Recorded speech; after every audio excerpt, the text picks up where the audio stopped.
Today we connect in contemplation to commemorate a story of 4 nations.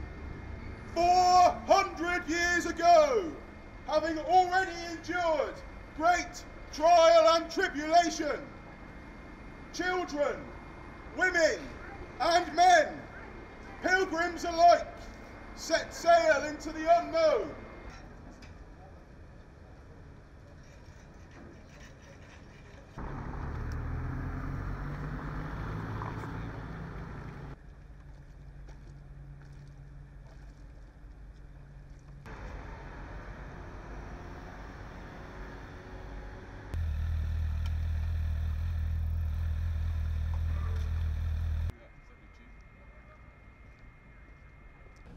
So the Mayflower anniversary is one that's been commemorated a number of times over the centuries, and past commemorations have really focused on a group of white men, usually men, focused on the boat going over.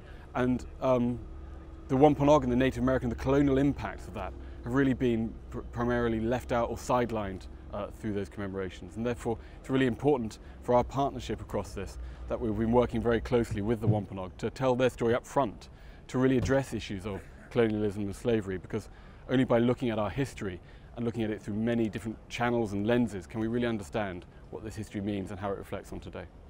Communities in the Midlands, in Nottinghamshire and Lincolnshire. Well, we'd started a number of programs and activities, but actually in some ways the pandemic came early enough for us to put a lot on hold, replan and restore and retain almost all of that content.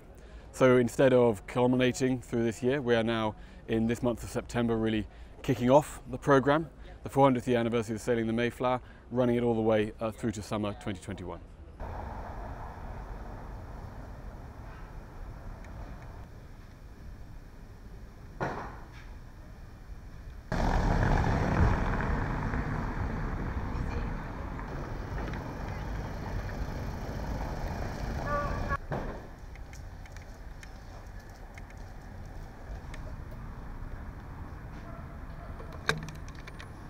Plymouth 400 is focused more than ever on allowing Wampanoag histories to take center stage, allowing Wampanoag people to be heard, allowing Wampanoag perspectives to be respected, and recognizing that they are Indigenous and they underlie everything else.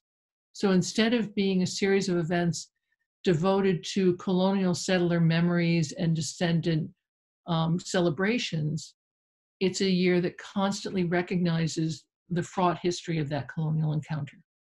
Francis, Sarah Eaton, wife. So there's a system called AIS, which is like a telemetry system that boats haven't got crew on board. I'm not quite sure whether that bit's going to work. Mayflower Autonomous Ship is a 15-metre trimaran, it's about 15 metres by 6 metres.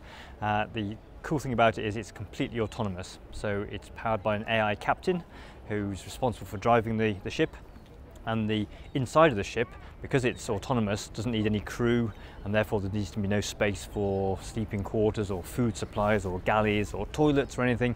So the whole space is given over to science experiments. So the main function of Mayflower Autonomous Ship is a data gathering system for marine research in the oceans.